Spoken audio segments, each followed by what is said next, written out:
Portal Metrópolis, hoje nós vamos conversar com o deputado federal Eduardo Bolsonaro, um dia após a prisão domiciliar de Jair Bolsonaro, decretada pelo ministro do Supremo Tribunal Federal, Alexandre de Moraes. Boa tarde, deputado Eduardo Bolsonaro, seja bem-vindo ao Metrópolis e muito obrigado pela sua participação. Eu queria começar lhe perguntando como o senhor recebeu a notícia aí dos Estados Unidos da prisão domiciliar do seu pai, o ex-presidente Jair Bolsonaro. O Alexandre de Moraes ele não tem mais volta, né? A única possibilidade de ação dele é sempre dobrando a aposta. Inclusive, eu junto com o jornalista Paulo Figueiredo, e nós temos tido uma frequência muito grande aqui na capital, em Washington, para conversar com autoridades americanas, sempre deixamos claro que na nossa caminhada aqui existem duas constantes. Uma, o Lula sempre vai falar besteira. Dois, o Alexandre sempre vai dobrar a aposta. Isso daí, na verdade, acelera a própria condição dele de ser cada vez mais reconhecido como um violador de direitos humanos. Ele dá a oportunidade, por exemplo, de se acabar com qualquer tentativa de...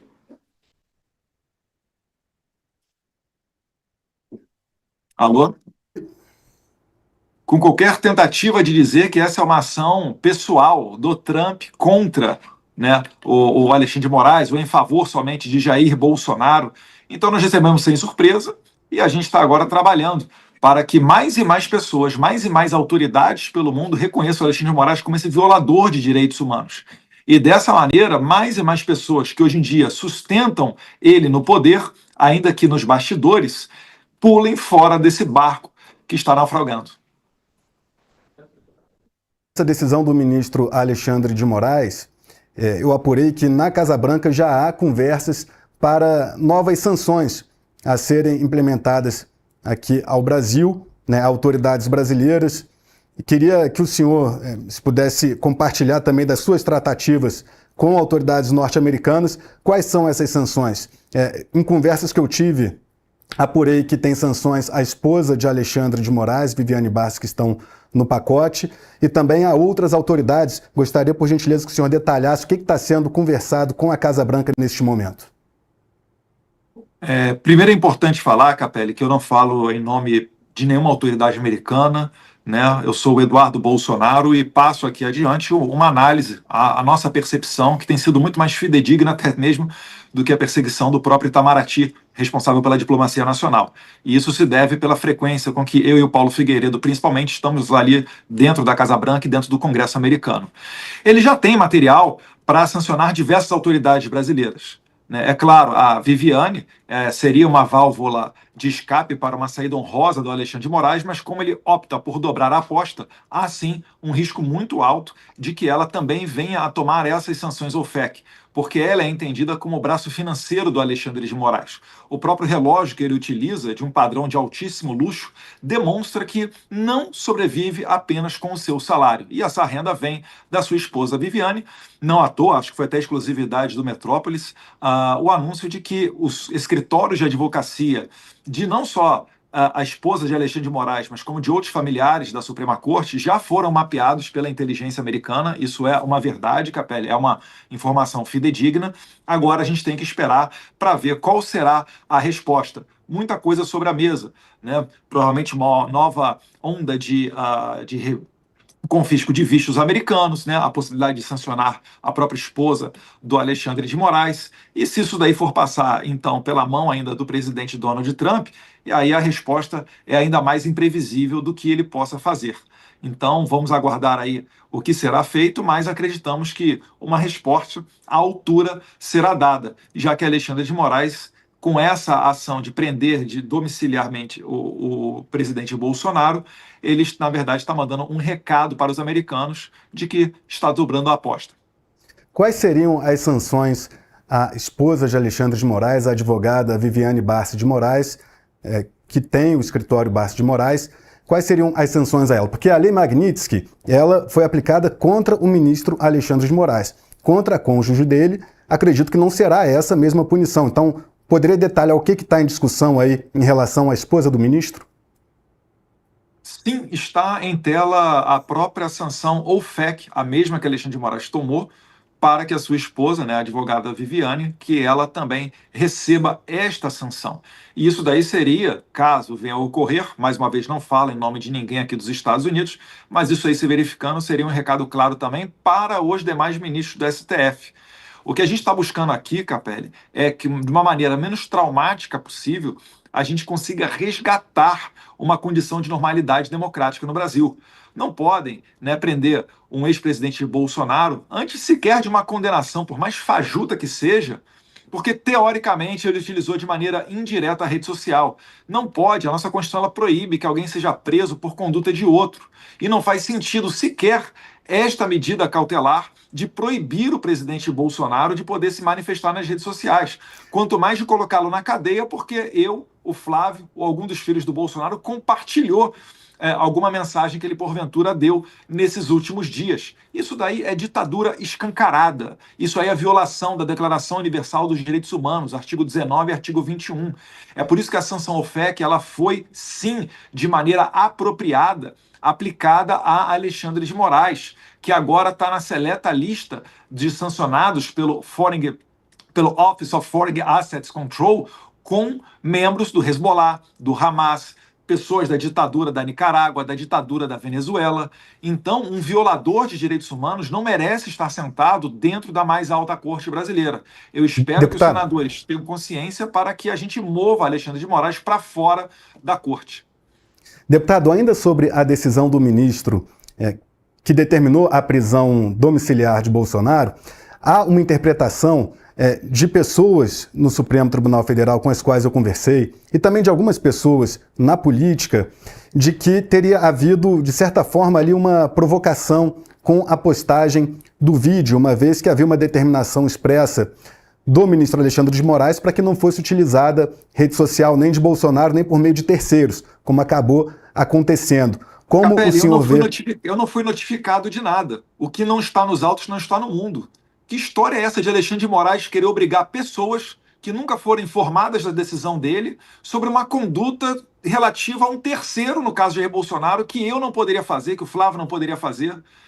A gente tem que acabar com isso, isso não existe, nós não somos parte desse processo. Eu aguardo até hoje, Capelli, a carta rogatória para que eu possa ter a oportunidade de me expressar dentro desse inquérito bizarro que foi aberto inicialmente para pegar o meu visto, né, o meu passaporte, digo, impetrado pelo PT. O PT está utilizando a caneta do Alexandre de Moraes. Vejam só, o líder do PT pediu o confisco do meu passaporte. O inquérito foi arquivado, depois foi desarquivado, e agora ele faz o que ele bem entender, e ele tomou essa decisão, Capelli, sem base da PGR, sem apoio da PGR, sem a parte acusatória. Ele tomou essa decisão, até onde eu sei, sem sequer o conhecimento dos outros ministros. Isso não foi referendado pela primeira turma, isso não foi referendado pelo plenário do STF. E eu sou ainda um deputado federal, o senador Flávio é um senador da República. Moraes simplesmente criou um crime chamado Gabinete do Ódio ou Milícia Digital e acha que compartilhar nas redes sociais configura esse crime. As redes sociais foram feitas justamente para isso, para as pessoas interagirem, curtirem, comentarem, compartilharem conteúdo. O que Alexandre de Moraes está fazendo, na verdade, é amordaçando Jair Bolsonaro, porque viu que, deixando ele em casa, ele ainda leva milhões de pessoas para as ruas. Para contextualizar, para você que nos acompanha aqui no Metrópolis, a decisão do ministro Alexandre de Moraes pela prisão domiciliar de Bolsonaro, de fato, ocorreu de ofício sem uma análise da Procuradoria-Geral da República. Eu apurei com fontes do STF que isso ocorreu, na visão de Moraes, porque já havia um comunicado enviado ao próprio ex-presidente Jair Bolsonaro, informando que, caso ele descumprisse as medidas restritivas, como o uso de redes sociais, né, e discursos, enfim, como teria ocorrido ali no ato, na interpretação de Moraes, o descumprimento da medida, o ministro achou que não seria necessário, julgou que não seria necessário submeter a prisão ao escrutínio dos demais colegas da corte. Tanto que hoje, um dia depois, a primeira turma do STF não se debruçou sobre o assunto, justamente pela interpretação do ministro Moraes, de que a decisão dele estaria respaldada pelo comunicado dado naquela outra decisão que advertiu o ex-presidente. Eduardo Bolsonaro, queria continuar aqui com o senhor, informando quais outras autoridades estão na mira de sanções dos Estados Unidos. Essas autoridades têm mais ministros. A gente lembra que dos 11 ministros da corte, 8 foram sancionados com a perda de visto e apenas Alexandre de Moraes com a Lei Magnitsky, que é a mais severa das medidas. Há a previsão de Lei Magnitsky para outros ministros. Eu apurei que isso começou a ser discutido na Casa Branca, bem como também um tarifaço, uma ampliação do tarifaço. Eu queria saber quais dessas medidas o senhor apoia.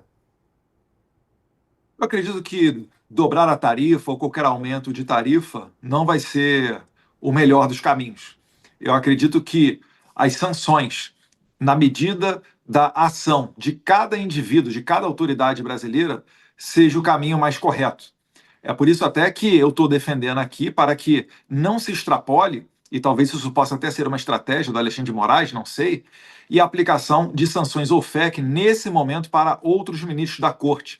É preciso que eles tenham esse momento para digerir que o Moraes foi sancionado, digerir que eles e os seus familiares perderam seus vistos, né? Foi um golpe duro, né? Uma ação dura, com muita energia, porque, por exemplo, o próprio ministro Barroso, todos sabem, né? É notório, tem filhos que estudam nos Estados Unidos, que moram nos Estados Unidos, ele tem uma LLC, uma empresa nos Estados Unidos, com um apartamento avaliado em 22 milhões de reais, e ele não vai poder sequer visitar esse apartamento. Então, isso tudo é uma maneira de você chamar a atenção deles. Agora, o Alexandre de Moraes é que dobrou a aposta sem o consentimento dos outros. Se os outros, porventura, vierem a condenar Jair Bolsonaro, etc., aí eles poderão estar, sim, né, atraindo para eles esse holofote das sanções OFAC. Mas eu quero crer que não chegaremos a esse ponto. E eu quero crer que não chegaremos a esse ponto significa dizer que, se o Congresso Nacional, por exemplo, tiver a liberdade de poder trabalhar livremente, sem sofrer ameaças de Moraes, isso já seria de excelente medida, né? Hoje o PL está fazendo obstrução no Congresso Nacional, inclusive tem parlamentares de outros partidos apoiando o PL, porque eles sabem a deterioração que chegaram às instituições brasileiras. Você tem dúvida, Capelli, que em algum momento Alexandre de Moraes vai proibir vocês do Metrópolis ou qualquer outros meios de comunicação de concederem a mim um espaço para dar entrevista? De que futuramente, se o Alexandre de Moraes continuar vencendo esse jogo, ele vai tirar as minhas redes sociais? Isso vai acontecer. Ele está seguindo um manual, né, um by the book, ponto a ponto, tirando as liberdades de todo mundo. Eu lembro quando o Bolsonaro ia dar uma entrevista para o Metrópolis e cancelou em cima da hora, ocorreu um debate para saber se ele poderia ou não dar entrevistas, porque a decisão do Moraes era muito confusa. E ela é propositalmente confusa, porque assim o Moraes tem, né, a seu favor a conveniência de decretar ou não a prisão do Bolsonaro, como ele fez agora. Então isso daí já é uma ditadura. Eles não querem nenhuma voz. Uma voz não pode, nenhuma voz pode ser contra eles. Só que não há mal que dure para sempre, e a gente sabe que todo regime totalitário tem começo, meio e fim. Espero que a gente esteja agora vendo o início do fim desse regime alexandrino. O senhor acredita, então, que o senhor defende que sanções via Lei Magnitsky só sejam aplicadas a mais ministros do STF após o julgamento de Jair Bolsonaro, é isso? Eu defendo que sejam aplicadas de acordo com a conduta individual de cada um dos ministros, né? Não pode agora o Alexandre de Moraes, sozinho, numa canetada, responsabilizar todos eles ao mesmo tempo. E a gente tem que aguardar, tem que dar o momento para que consigamos, né, caminhar em direção a uma pacificação. Se forem sancionados todos ao mesmo tempo, essas portas para a pacificação do país ficam complicadas. É por isso que eu digo, né, humildemente, a minha sugestão é para que nesse momento, né, possa ser avaliada a sanção OFAC para com a Viviane Moraes, esposa do Alexandre de Moraes, que é, assim, a parte financeira desse regime. Tem muitos aliados do senhor que defendem sanções via Lei Magnitsky ou sanções mais brandas, enfim, algum tipo de sanção ao presidente do Senado Federal, Davi Alcolumbre, e ao presidente da Câmara dos Deputados, Hugo Mota. Isso daí também já chegou a ser discutido na Casa Branca. Hugo Mota por não pautar a anistia, Davi Alcolumbre por não pautar o impeachment do ministro Alexandre de Moraes. O senhor é a favor de sanções para os chefes do Legislativo? Olha, Capelli, está sendo dada uma oportunidade a eles, né, de cumprirem o seu papel enquanto representantes da sociedade. Se não Se não for, for, se eles não cumprirem esse papel que se espera por parte do governo dos Estados Unidos, também haverá sanções a eles? eu não falo pelo governo americano, mas pode sim haver, como por exemplo ocorreu para Rodrigo Pacheco, que perdeu o seu visto. Né? Ele perdeu o visto devido ao grande volume de pedidos de impeachment do Alexandre de Moraes, que nunca sequer foram analisados. Então, o Pacheco, ex-presidente do Senado, ele foi visto como uma parte, uma peça que sustenta esse regime. Então, se, né, a continuar nessa toada de Alexandre de Moraes abusando do poder e nada sendo feito, pode sim, possivelmente nas cenas dos próximos capítulos, isso daí ocorrer. Mas eu quero crer, mais uma vez, que não chegaremos a esse ponto. As pessoas mais e mais vão largar a mão do Alexandre de Moraes, porque não faz sentido você sustentar todo esse regime com medo apenas de uma pessoa. Até o momento, contudo, deputado, não houve sinalização nem de Davi Alcolumbre, nem de Hugo Mota, apesar das suas expectativas. Mas eles não vão fazer anúncio público prévio nenhum, né? Quando o sentimento de virada de mesa ocorrer, todos, de uma vez só, vão adotar um discurso a favor das liberdades e todos vão largar a mão do Alexandre de Moraes. O senhor pretende também estender sanções a Alexandre de Moraes na Europa, depois de conseguir a Lei Magnitsky nos Estados Unidos. O senhor pretende que a União Europeia também sancione o ministro Alexandre de Moraes. De que forma o senhor articula para isso?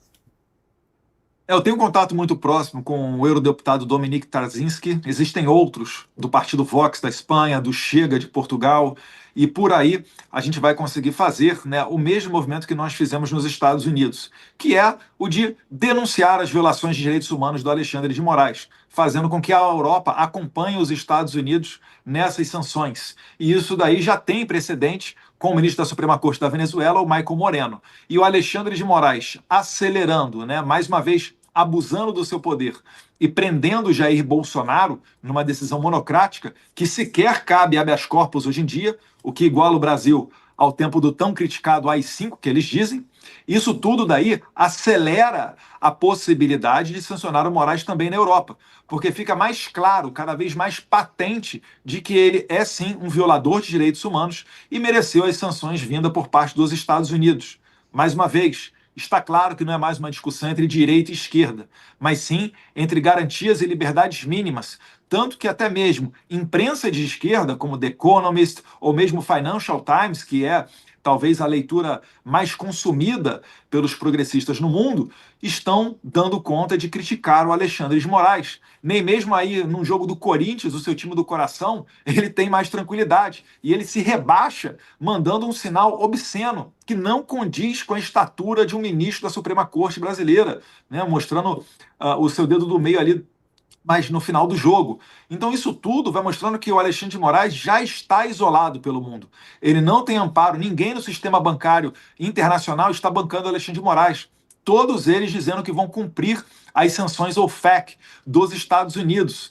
O Alexandre de Moraes ele não consegue sustentar sua narrativa perante as testemunhas do 8 de janeiro, mesmo quando ele coloca a sua chibata para cantar, nem mesmo o Cid sustenta as versões do Alexandre de Moraes. Isso tudo daí vai desaguar no fim desse regime, eu tenho fé em Deus. O senhor pretende viajar para a Europa em busca dessas sanções que o senhor já tem articulado à distância?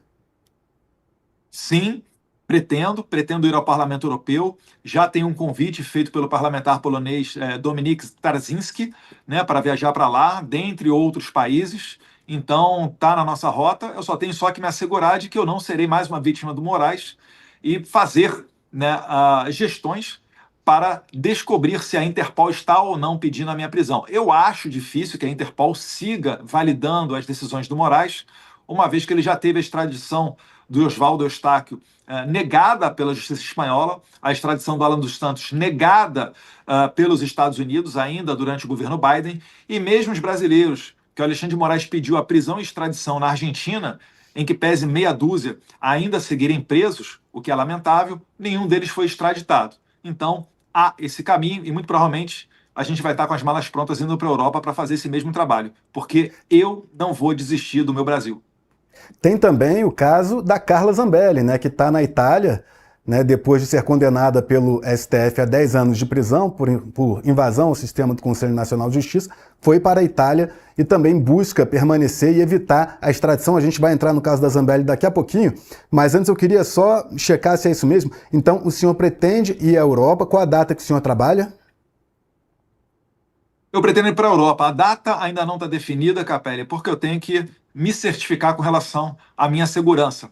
Nós não vivemos mais um período de normalidade do Brasil e os tiranos brasileiros querem colocar na cadeia quem denuncia as suas atrocidades e suas violações de direitos humanos. Mas eu E quero era crer que isso que muito eu em breve. queria.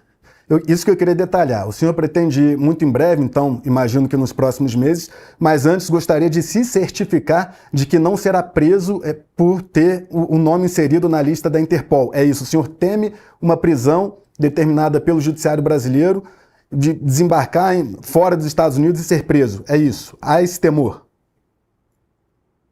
Não é temor, né? É um pouquinho de experiência, sabendo como é que o Moraes já abusa do poder da sua caneta, né? Pensando com a cabeça dele, é claro que ele vai tentar fazer isso, né? Mas mais uma vez, o Alexandre de Moraes ele está jogando o nome não só dele, mas de toda a Suprema Corte e todo o Judiciário brasileiro na lata do lixo. Imaginem, senhores juízes, amanhã os senhores tendo que mandar um expediente internacional, como é que as autoridades internacionais vão receber isso, sendo que o caso mais notório que eles têm são essas decisões do Alexandre de Moraes, que nem as imprensas de viés mais à esquerda conseguem defender. Então, é se certificar disso, mas eu estou aqui me comprometido a assumir esse risco. Eu não posso permitir que uma pessoa siga impune como Alexandre de Moraes depois dessas claras e sucessivas violações de direitos humanos. Deputado, o senhor pretende encontrar a Carla Zambelli quando for para a Europa? Ela foi presa agora, né, pelas autoridades italianas e o senhor tem interlocução. Eu acompanho bastante a cobertura de política, inclusive internacional, e no meio da direita, acredito que o senhor seja o parlamentar mais articulado, até mais articulado do que o seu pai, que foi presidente. O senhor pretende usar o seu prestígio no campo conservador para evitar uma extradição de Zambelli ao Brasil? Sim, porque não faz, isso não condiz com a cultura democrática da Itália, né? Vale lembrar que, por exemplo, né, quem está comandando a Suprema Corte hoje é o Luiz Roberto Barroso, que, enquanto advogado, defendia Cesare Battisti, condenado por 4 homicídios qualificados na Itália. E o Barroso dizia que não era um caso de extradição. Essa é a pessoa que preside a Suprema Corte brasileira. E eu quero levar essa mensagem para a Itália, porque eu entendo que a Carla Zambelli ela também é perseguida desse sistema. Por que o processo dela está com Alexandre de Moraes? Alexandre de Moraes não deveria ser sequer o relator ou participar de qualquer julgamento envolvendo pessoas mais à direita, conservadores. Vejam só, na data de ontem, quase que ao mesmo momento, horas depois, né, horas antes de ser anunciada a prisão domiciliar de Jair Bolsonaro, estava vindo à tona uma matéria do Michael Schellenberg, que, ao que tudo indica, não foi né, possível de ser publicada em veículos de comunicação brasileiros, e essas matérias dão conta do modus operandi da equipe do Moraes para manter presas pessoas envolvidas no 8 de janeiro, ainda que não estivessem lá na Praça dos Três Poderes naquele fatídico dia. Pessoas que tiveram suas redes sociais vasculhadas e que apenas por terem ali fotos com a camisa do Brasil ou críticas ao Lula, acabaram permanecendo presas. Muitas delas estão sendo condenadas. Todos esses processos do 8 de janeiro têm que ser anulados. O Brasil está acabando com as suas instituições por causa de uma pessoa. Alexandre de Moraes é um psicopata com a caneta em suas mãos. Isso não é mais condizente com uma normalidade democrática. Ou o Brasil larga a mão do Moraes, ou o Moraes vai mergulhar o Brasil num processo muito semelhante ao da Venezuela. O deputado, então, pretende se encontrar com o vice-primeiro-ministro da Itália, o Matteo Salvini, que é muito próximo do senhor, para fazer essa articulação pela deputada Carla Zambelli, ou com a primeira-ministra Giorgia Meloni? Será um pleito seu também? Indo um pouco mais para a parte prática. Eu nunca me encontrei com a primeira-ministra Giorgia Meloni, né, mas se tiver a oportunidade, obviamente, gostaria de ter uma conversa com ela. O Salvini é uma pessoa que já é mais próxima, já trabalhamos juntos em outras pautas, e o Salvini ele, em que pese ser do Lega, e a Giorgia Meloni do Fratelli d'Italia, ambos são de partidos de espectro mais à direita. Então, sim, pretendo buscá-los, né? Não sei se terei sucesso, acho que com o Matteo Salvini, se tiver agenda, provavelmente é mais fácil, mas eu pretendo denunciar essa perseguição também à deputada Carla Zambelli, um processo muito rápido que ocorreu e que jamais, né, para mim, viola o princípio do juiz natural, ela ter sido julgada pelo Alexandre de Moraes. Certamente, se ela tivesse metido a mão nos cofres públicos e roubado os velhinhos do INSS, ela jamais estaria sofrendo essa prisão. Falando em prisão, o senhor não pode se comunicar com o seu pai devido à restrição imposta pelo STF, mas gostaria de saber se o senhor tem alguma informação de como o seu pai ficou após receber o anúncio da prisão preventiva ontem. É óbvio que ele não fica feliz, né? Está se isolando, né? Não pode utilizar celular. Mais uma vez fizeram o chamado Phishing Expedition, pegaram até o celular da primeira-dama, Michele Bolsonaro, mas eu acredito que a gente tem que sustentar, tem que resistir. Eu também estava prevendo, além da dobrada de aposta do Alexandre de Moraes, mais momentos de sacrifício. Então isso daí tem que ser entendido como normal nesse processo de fim de regime, de combate à ditadura, né? Todos os ditadores, nos momentos finais do seu regime, eles sempre também dobraram a aposta, tentaram fazer contraofensivas, e é natural que o Alexandre de Moraes vá tentar fazê-lo também.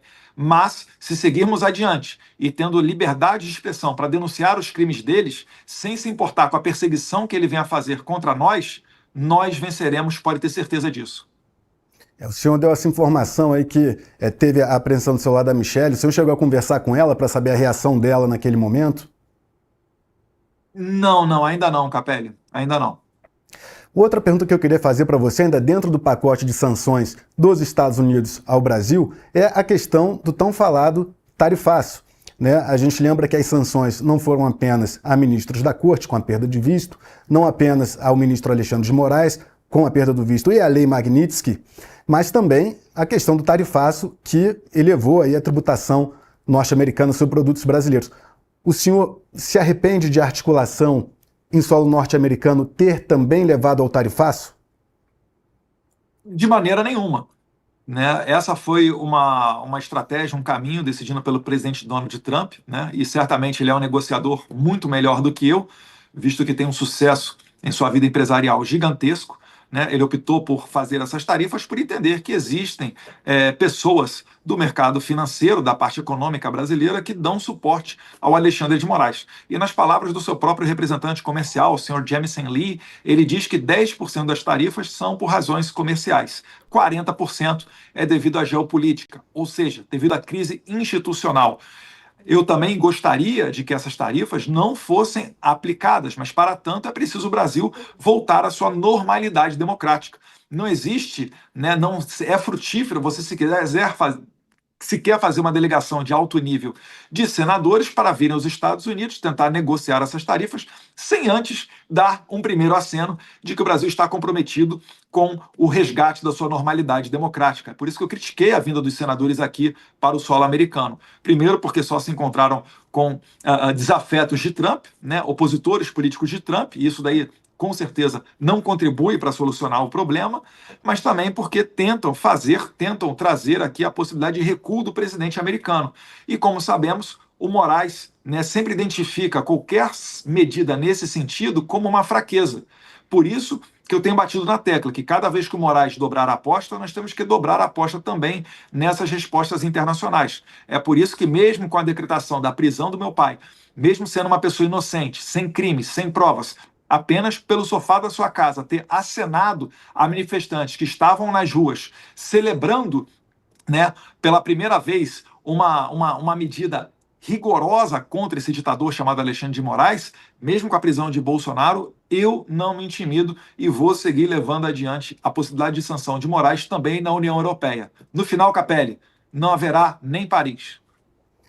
O senhor tem aí sanções e mais sanções ao ministro Alexandre de Moraes, e isso tem levado aí um acirramento também, né? O Brasil, pesquisas mostram, né, que tem muitos apoiadores, tanto do ex-presidente Jair Bolsonaro, e muitas pessoas também apoiando as medidas tomadas pelo ministro Alexandre de Moraes. E no meio disso tudo, aconteceu, né, o ato no último domingo, em apoio a Jair Bolsonaro e um protesto também contra Alexandre de Moraes em diversas cidades aqui no Brasil. Como o senhor avalia a atuação de Tarcísio de Freitas? Por que eu pergunto? Porque Tarcísio não foi ao ato, ele disse que tinha que fazer um tratamento na tireoide, um procedimento, levou alta no mesmo dia, e quando Bolsonaro foi preso, ele emitiu um comunicado duro, né, contestando a decisão do STF, mas sem citar o ministro Alexandre de Moraes. O que levou, por exemplo, Silas Malafaia, o organizador desse ato na Avenida Paulista, a bater duramente em Tarcísio. Como o senhor avalia a postura de Tarcísio? Eu acho que o pastor Silas Malafaia tem muito mérito naquilo que ele disse na Avenida Paulista. Ele tem sido uma pessoa excepcional, principalmente nessas manifestações de rua, e já entendeu que com Moraes não existe um caminho meio termo, não existe um diálogo. Pode haver diálogo até com outras pessoas, outras autoridades brasileiras, mas com o Moraes não. É por isso que nunca esteve sobre a mesa qualquer tipo de recuo ou retirada de sanções com relação ao ministro Alexandre de Moraes. Né? Já com relação ao governador Tarcísio, ele opta por um outro caminho, diferente do meu. Tudo bem. Eu acho que o julgamento aí tem que ser feito de cada um. Eu acredito que com Moraes só vai funcionar, né, se for uma medida forte, impactante. Do contrário, será mais do mesmo, mais do que nós já vimos num passado recente, mesmo quando Bolsonaro era presidente. Veja só, né, para citar apenas um dos casos, quando Bolsonaro não foi reeleito em 2022, naquela eleição que nós vimos como é que foi, o STF retomou o caso de Daniel Silveira e, pela primeira vez na história, anulou uma anistia, um perdão presidencial. Então é contra essas pessoas aí que a gente está lutando. Eu não posso entender que existe um meio do caminho, uma normalidade, se eles têm, por exemplo, abertos um inquérito desde 2019, chamado inquérito da fake news. Fake news que no Brasil sequer é crime, né? E eles nunca falam qual fake news que é, né? Normalmente acusam a gente de fake news e não detalham qual seria a conduta criminosa, justamente porque não há crime. Nós não podemos viver, né, achando que estamos numa democracia normal num sistema como esse daí. É por isso que eu digo, né, o fim daqueles acordos infrutíferos do passado passa por uma ação determinada e forte contra o Alexandre de Moraes. Concepção, deputado, o governador Tarcísio de Freitas busca encontrar um meio-campo com o STF, com o ministro Alexandre? Um consenso? Olha, o que parece ele busca um diálogo, né? Então acaba que não vai de maneira mais rigorosa ou cita o nome do ministro Alexandre de Moraes, né? Um notório violador de direitos humanos já sancionado pelos Estados Unidos. Eu acredito que é normal todos nós começarmos a chamar o Alexandre de Moraes de um violador de direitos humanos, porque é isso que ele é isso que foi decretado pela maior democracia do mundo, não foi um país qualquer. É por isso que a gente está agora começando a ver europarlamentares, e não é só o Dominique Tarzinski, porque ele está acompanhado de 15 outros signatários desse pedido inicial de sanção do Moraes. É por isso que eles começam também a querer colocar adiante essas sanções. É para mandar um recado que o mundo livre não concorda com você censurando pessoas, impedindo elas de usar as redes sociais ou mandando elas para a cadeia porque simplesmente acenaram para manifestantes de rua. Isso daí não é uma democracia. Espero que o governador Tarcísio compreenda essa ação que nós estamos tomando e eu não preciso repetir, né, seguir novamente tentando um diálogo com uma pessoa que eu considero um psicopata. O senhor já trabalha com a possibilidade de ficar inelegível e não poder se candidatar ao Senado, como pretende, em 2026? Eu devolvo com outra pergunta, Capelli. Adianta eu ser senador com Alexandre de Moraes forte, ameaçando as pessoas, independentemente delas terem cometido crime ou não? O seu pai acredita que sim, deputado. O seu pai acredita que sim, inclusive tem articulado para formar uma ampla maioria no Senado Federal, mesmo com a atuação do ministro Alexandre de Moraes. Sim, mas porque aí num novo Congresso a gente possa conseguir ter uma reação mínima. O negócio é o seguinte, Capelli, chegando ano que vem e o Moraes ainda estando numa posição forte, será que ele não vai deixar inelegível todos esses candidatos ao Senado que porventura estejam sendo cotados como favoritos para ganhar a eleição? É claro que sim.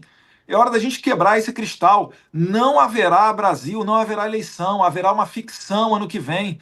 O Moraes vai condenar qualquer pessoa por qualquer motivo.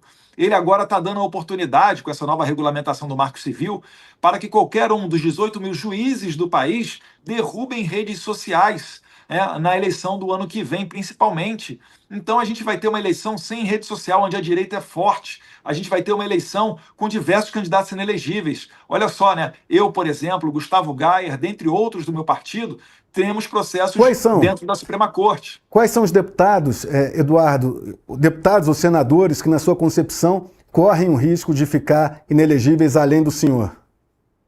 Todos aqueles que já se manifestaram ou tenham o perfil de votarem a favor do impeachment do Alexandre de Moraes. O regime se reinventa. Não vou citar nomes aqui, Capelli, mas acho que todos nós podemos fazer um julgamento e uma análise e vai chegar à conclusão. Todos do PL, basicamente todos do PL que forem se lançar ao Senado, estão correndo esse risco.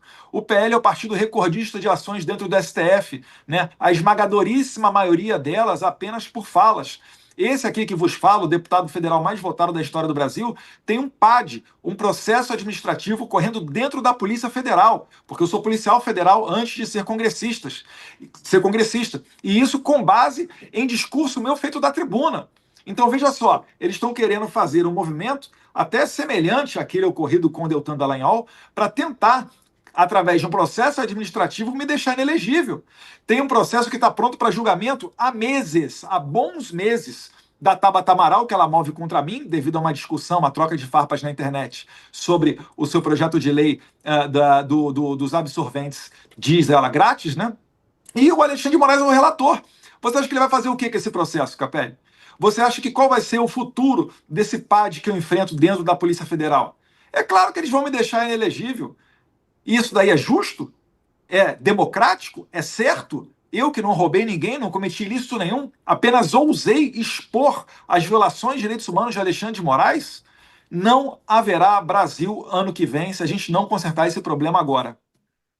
Só acrescentando, deputado, tem também a investigação sobre coação no curso do processo, que o ministro Alexandre também determinou a abertura de inquérito contra o senhor, por conta das articulações nos Estados Unidos, que teriam o objetivo de alterar o curso do julgamento de Bolsonaro, réu, acusado, né, de golpe de Estado, aqui no STF. Então tem também isso dentro desse cenário que o senhor falou de processo da Polícia Federal, de processo envolvendo a sua adversária política Tabata Amaral, tem também essa questão da coação no curso do processo. E dentro dessa inelegibilidade que o senhor mesmo disse que é o caminho claro a ser seguido pelo ministro Alexandre de Moraes, quem o senhor indicaria para o Senado Federal por São Paulo?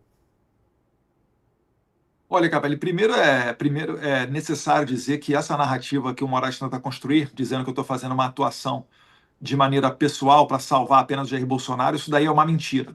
Né? O ponto número 1, o meu trabalho aqui é para dar liberdade a todos os brasileiros. Número 2, esse crime de coação mediante o curso do processo, ele é impossível de eu cometer, porque eu preciso, primeiro, ter uma ação ilícita. E todas as ações vindas aqui dos Estados Unidos, elas são legais. A Lei Magnitsky é uma lei, a retirada de visto é um poder que só diz respeito, é um poder discricionário do governo norte-americano, do secretário Marco Rubio. Eu não faço nada, eu não assino nada. O máximo que eu faço é expor as violações de direitos humanos. E além disso, né, além de serem legais, essas práticas elas não estão à minha disposição. Se eles realmente estivessem pensando em um mínimo de justiça para mover uma ação dessa, teriam que colocar o Donald Trump e o secretário Marco Rubio debaixo de investigação no Brasil. Como eles não têm coragem para fazer isso, eles tentam abusar de mim, eles tentam fazer do meu pai um refém para me obrigar a parar com o meu movimento aqui nos Estados Unidos. Então, de antemão, eu falo que isto não ocorrerá. Agora, se eu não puder me candidatar e a gente tiver a possibilidade de ter eleições ano que vem, o que eu acho muito difícil, existem nomes bons na política de espectro mais à direita.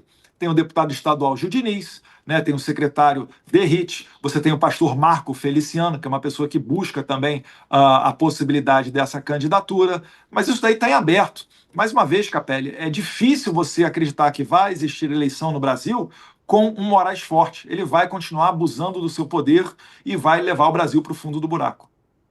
O argumento do ministro é que as articulações nos Estados Unidos objetivam alterar o curso do julgamento de Jair Bolsonaro aqui no Brasil, né, pelo STF, e o senhor argumenta que as suas ações em solo norte-americano seriam legais e, portanto, não passíveis de investigação por coação no curso do processo.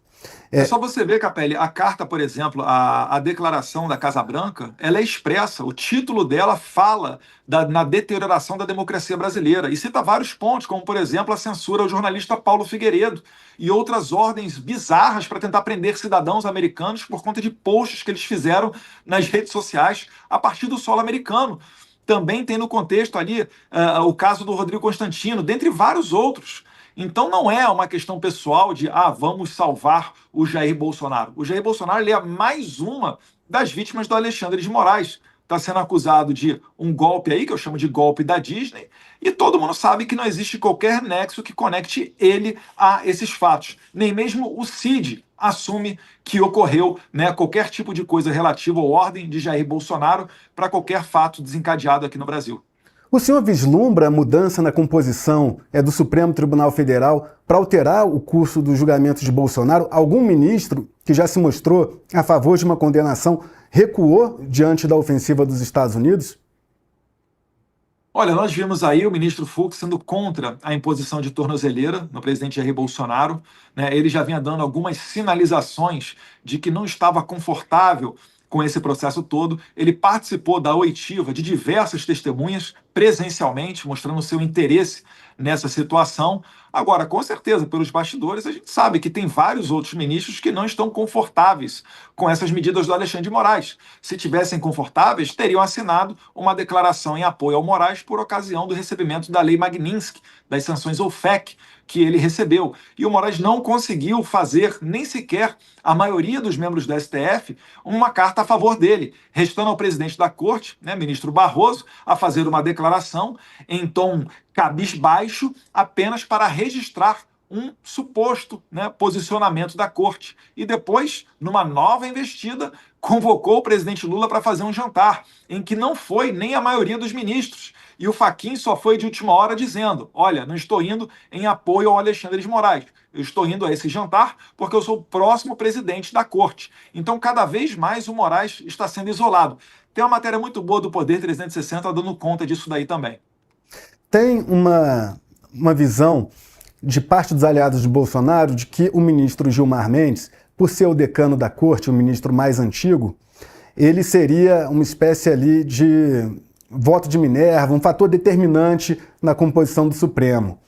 O senhor já procurou se reunir com o ministro Gilmar Mendes? Porque até onde eu sei das minhas apurações, o ministro Gilmar tem se mostrado totalmente favorável à atuação do ministro Alexandre de Moraes. E Gilmar Mendes é sim, né, um ministro, por ser o mais antigo, decano, que exerce influência sobre os seus pares. O senhor já buscou alguma interlocução com Gilmar Mendes?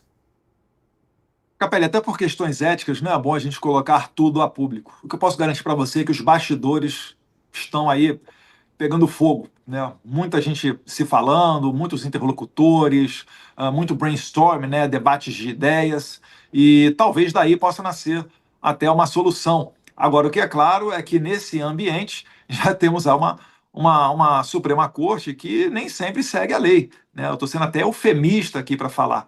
Então, cada vez mais a gente vê ministros como Alexandre de Moraes pisando na arena política. E, obviamente, quando eles fizerem isso, eles vão tomar cada vez mais críticas, tal qual tomam, né, senadores e deputados federais. O próprio deputy, né, o diretor, o 02 do secretário Marco Rubio, o senhor Christopher Landau, ele tuitou dizendo isso, né, que é uma loucura o Alexandre de Moraes imaginar que ele, enquanto servidor público, ele não vai ser criticado e deseja utilizar a sua caneta para silenciar as vozes opositoras. Então é isso tudo daí que está acontecendo e vamos ver se das tratativas e das conversas podem sair boas soluções. Da nossa entrevista, da nossa conversa, queria levantar antes um discurso do senador Hamilton Mourão, que foi vice-presidente no governo Bolsonaro, dizendo que o presidente dos Estados Unidos, Donald Trump, não deve meter o bedelho no Brasil. Como o senhor vê a declaração de Hamilton Mourão?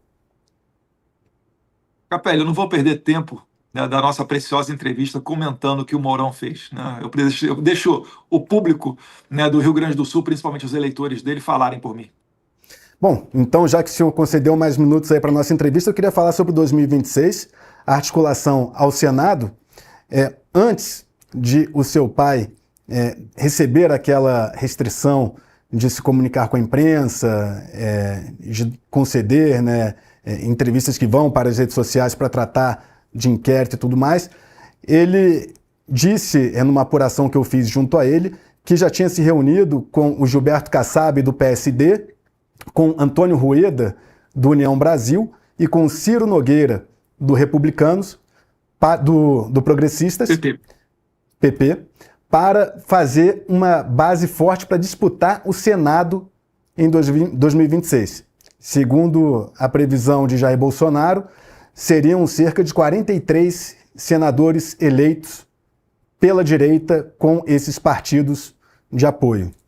O senhor tem participado de articulações políticas aqui também no Brasil, e uma pergunta que eu lhe faço é se esses partidos de centro-direita, que não são PL, aí eu falo de PSD, PP, União Brasil, as pessoas que intentam disputar o Senado por esses partidos, elas têm se comprometido a pautar o impeachment de Alexandre de Moraes como o senhor e o seu pai pleiteiam? Isso está amarrado nesses acordos envolvendo 2026? Primeiro, Capelli, é importante ressaltar que a gente não comanda a vontade popular. E tampouco o PL é o único partido de direita, né? O PL ele tem se movimentado para crescer e cada vez mais ir se depurando para se consagrar como esse partido mais à direita. No entanto, existem vários candidatos de outros partidos que são, né, comprometidos com essas pautas. Por óbvio, né, nas articulações para as eleições do ano que vem, se nós viermos a ter eleições normais aqui no Brasil, como o próprio Donald Trump disse ser um receio dele para que a gente tenha eleições aqui limpas e justas, transparentes, a gente sim pretende colocar adiante candidaturas ao Senado comprometidas com o impeachment do Alexandre de Moraes, porque na minha visão hoje o Alexandre de Moraes é um mal pior do que o PT, pior do que o Lula. Ele tem sim abocanhado uma boa parte do poder e conseguido levar adiante as suas perseguições. Não que o Lula não seja perseguidor, porque ele dá suporte a esse regime, mas nesse momento o Lula ele é até um coadjuvante. Então, sim, uma primeira pauta é, sim, o impeachment do Alexandre de Moraes. Agora, é preciso que o candidato transmita ao eleitor essa confiança, né, para que ele receba esses votos e depois bem cumpra a sua missão, caso, mais uma vez, a gente venha a ter eleições normais ano que vem aqui no Brasil. Aí no Brasil. Caso Tarcísio de Freitas dispute a presidência e se eleja, o senhor acredita que ele peitaria o STF para bancar uma anistia a Bolsonaro? O perfil do Tarcísio é mais do diálogo, né? E, mais uma vez, se a gente chegar num momento desse com um Alexandre de Moraes forte, vai ser muito complicado de você fazer algo nesse sentido. Inclusive, teve uma imprensa que recentemente veiculou que, caso Eduardo Bolsonaro ou Tarcísio de Freitas sejam eleitos presidente da República e dessem anistia a Bolsonaro, que a Suprema Corte invalidaria invalidaria essa anistia no mesmo argumento que deu para a invalidade de Bolsonaro para com Daniel Silveira, dizendo que existe uma ligação pessoal entre eles e que isso fere o artigo 37 da Constituição, o princípio da pessoalidade. Se esse momento chegar, é preciso você ter energia para fazer aquilo que é certo de fazer. Não pode Dilma Rousseff, que no passado já deu anistia beneficiando José Dirceu e José Genuíno, esses sim condenados em escândalos de corrupção, para que isso daí não valha para um caso normal, um caso de realmente justiça, como esse da anistia a Bolsonaro. Só acrescentando essa informação, o senhor leu na coluna aqui no Metrópolis, eu conversei com diversos ministros do Supremo antes de escrever, e na visão deles haveria aí uma similaridade com o indulto concedido por Bolsonaro a Daniel Silveira, porque haveria o quesito ali de aliança política entre o presidente que concede o benefício e o beneficiado. Como é que isso daí é bizarro? Como é que a gente está entendendo que é normal no Brasil um ministro da Suprema Corte antecipar uma possível futura decisão de um presidente da República? Olha como é que há um abuso, né, de poder. Olha como é que essas pessoas estão confortáveis para fazer esse tipo de coisa. Aqui nos Estados Unidos, por exemplo, o Biden deu um indulto para o filho dele e ninguém falou nada. Aí o ministro deve estar elucubrando no futuro, quem sabe não já vou anular. Meu Deus, isso é muito bizarro. Mas aí permita-me discordar nesse ponto específico, deputado, porque aí é uma apuração jornalística, assim como a gente faz também com diversas outras fontes do Executivo, Legislativo, Judiciário, e ali foram opiniões dadas com base numa possibilidade que tem sido muito aventada. Então, só queria pontuar isso porque é o papel da imprensa perguntar bem, Capelli, e tentar antever cenários. Desculpa, Capelli, tudo bem, está dentro do seu espectro de jornalista. A minha crítica aqui é o ministro, ao receber uma pergunta dessa, ele tem que falar, olha, me desculpe, mas eu não posso falar. Né? Me desculpe, mas o que não está nos autos não está no mundo, né? O que todo mundo aprende nas faculdades de Direito. Ele não pode fazer um tipo de antecipação dessa. Né? É por isso que eu fico escandalizado. Eu não posso aceitar isso daí como normal. Os ministros não são políticos, eles não são deputados, eles não são senadores, governadores. Eles têm que se recolher dentro do seu tribunal e dentro do seu escritório e aplicar aquela máxima que todo mundo aprende no primeiro período da faculdade de Direito, que o juiz ele é inerte, ele só age se provocado e dentro dos autos. Não fazer como, por exemplo, o Moraes tem feito, utilizando a sua caneta conforme o sabor político, conforme a sua vontade pessoal. Agora, falando em cenário, um ponto muito importante para a gente conversar aqui tanto o senhor, numa entrevista que me concedeu na coluna, o senhor levantou 3 pontos para pacificar o Brasil, digamos assim, que seria a anistia a réus condenados por golpe de Estado, o impeachment do ministro Alexandre de Moraes e também a possibilidade de Jair Bolsonaro disputar a presidência em 2026. Foram esses 3 pontos colocados pelo senhor. Limpas, mas isso aí. Hoje, o senador Flávio Bolsonaro, numa coletiva à imprensa, também solicitou medidas nesse sentido, também com o discurso de que seriam as medidas para promover paz e tudo mais. Eu também conversei com fontes do Supremo que dizem que a chance de essas 3 medidas serem implementadas é 0.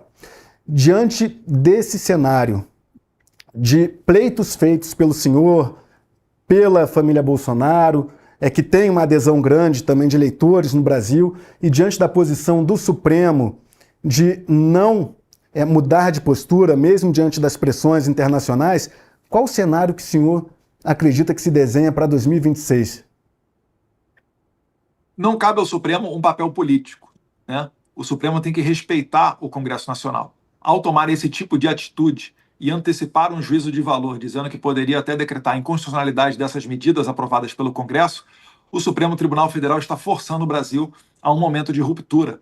Ou o Congresso vai ter que fazer valer as suas leis, ou vai respeitar caninamente tudo aquilo que vier do Supremo Tribunal Federal, ainda que ilegal. Então a gente está chegando muito próximo deste momento, né? O que eu estou querendo evitar é que a gente chegue a um momento de ruptura, porque ele é traumático, e certamente também esse é o espírito do senador Flávio Bolsonaro e de todos os parlamentares que estiveram nessa coletiva de imprensa hoje pela manhã. O próprio senador disse, esse daqui é o pacote da paz, né? Colocando adiante a anistia, tirando da competência do Supremo Tribunal Federal a competência originária para julgar deputados e senadores, porque a gente já viu que o Alexandre de Moraes faz disso moeda de troca, utiliza esse instrumento para deixar os parlamentares reféns. Veja aí o caso notório do pai do Hugo Mota, né, que recebeu a visita da Polícia Federal a mando do Alexandre de Moraes, e depois, sem escrúpulos nenhum, Moraes convida o presidente da Câmara para jantar na casa dele. E, sem para surpresa de 0 pessoas, depois desse jantar, o Hugo Mota começa a fazer declarações contra a anistia. Então, quando o senador Flávio Bolsonaro, do lado do senador Marinho, vários outros deputados federais, propõem esse pacote de medidas, é quase que como uma última tentativa para que a gente não chegue nesse momento de ruptura. E no momento de ruptura, não se enganem, o Brasil receberá o tratamento da Venezuela. Teremos eleições muito provavelmente não reconhecidas pela maior democracia do mundo. E aquilo que os Estados Unidos faz é normalmente acompanhado pelos outros países do mundo livre, notoriamente do Ocidente. Eu não quero que esse momento chegue e a gente vire uma nova Venezuela. Sem Bolsonaro, quem será o candidato da direita, na sua opinião? Sem Bolsonaro, não haverá eleição ano que vem. Pode esquecer. Por quê? O que acontecerá? Por que ele não seria candidato? Porque está preso? Ele foi condenado pelo Tribunal Superior Eleitoral em 2 processos. a questão do bicentenário da independência e a reunião com embaixadores. Foram essas condenações no TSE que o tornaram inelegível. Então, um presidente que fez, né, foi considerado abuso de poder político numa exposição que ele fez para 40 embaixadores que sequer votam no país e ainda convidou então o ministro do TSE, Edson Fachin, para participar dessa reunião, transformar em crime criticar o processo eleitoral brasileiro, isso já é uma ditadura. Né? Não há perspectiva de você ter eleições limpas e transparentes e justas num país onde isso daí aconteça. Um discurso que ele deu no caminhão de som pago pela iniciativa privada, isso foi considerado abuso de poder político? Pelo amor de Deus, um país que está disposto a aceitar esse tipo de conduta vindo da Suprema Corte, não tem outro caminho senão realmente, né, se acostumar a ser uma Venezuela. O senhor vê um clima bélico para os próximos meses ou para o ano que vem? O senhor fala em Venezuela, o senhor vislumbra um cenário de atritos, até mesmo físicos, entre pessoas, que a polarização ganhe também outros contornos? Não necessariamente de atritos físicos, né? Mas eu vejo um aumento de temperatura. Né? Eu não consigo entender que as pessoas possam achar normal toda essa situação. E é claro, cada vez mais ocorrerá indignação, as pessoas vão para a rua e o Alexandre de Moraes, de pouco em pouco, igual se corta um salame, né? Já dizia Hayek que a liberdade você vai perdendo como se corta um salame, né? De pedaço em pedaço. Pouco em pouco o Alexandre de Moraes vai fazendo a consolidação desse regime. E aí a gente passaria a ser um país muito mais semelhante do que a Venezuela. É isso que eu tô falando aqui. Não estou defendendo nesse momento qualquer tipo de ação bélica, tá? Mas pressionar para que Alexandre de Moraes não siga mais dentro da Suprema Corte brasileira, porque ali não é local de um violador de direitos humanos. Deputado, muito obrigado pela sua participação. Aproveito, e assim como em outras entrevistas que faço, abro um espaço para considerações finais, caso o senhor assim queira. Muito obrigado e o convite está aberto aqui para retornar também à participação no Metrópolis. Obrigado pelo espaço, Capelli, obrigado aí ao Metrópolis, tá? Pela coragem de abrir os microfones para mim. Eu acredito no meu país, eu acho que dá para resgatar o Brasil ainda. Eu peço o apoio de todos vocês brasileiros, tá? Para que nós façamos aquilo que Jair Bolsonaro não pode fazer mais, que é levar a sua voz ao maior número de pessoas possível. Se não fosse importante, Moraes não estaria censurando as tias do Zap e jogando na cadeia, há dezenas de anos de cadeia, pessoas simples e comuns que participaram daquele ato em 8 de janeiro, dentre outras. Né? Então a nossa luta seguirá sendo por liberdade e eu tenho muita fé em Deus que a gente vai atravessar esse momento e vai sair mais forte do outro lado. O Brasil não merece e não será terra desse regime nefasto. Muito obrigado. E só uma última aqui para pontuar bem, o senhor é contra sanções como mais tarifaço para o Brasil e é contra sanções a outras autoridades, além de Alexandre de Moraes, neste momento, nas conversas que o senhor tem contra a Casa Branca, o senhor se colocou dessa forma. Procede, é isso? Sim, eu acho que não é o momento de você dobrar as tarifas, eu acho que não é o momento de ir por esse caminho, mas, mais uma vez, né, quem pode tomar essas decisões é o presidente dos Estados Unidos, uma pessoa que está acostumado com as mesas de negociação. Eu acredito que seria apropriado sanções ou FAC contra a esposa do Moraes, porque ela sustenta, né, essa parte financeira ali da família Moraes. Perfeito. Deputado federal Eduardo Bolsonaro, do PL de São Paulo, muito obrigado pela sua participação e obrigado também a você que nos acompanhou até agora aqui no Portal Metrópolis. Se inscreva no canal, acompanhe as redes sociais, Instagram, Facebook, TikTok. Se inscreva e até a próxima. Tchau, tchau.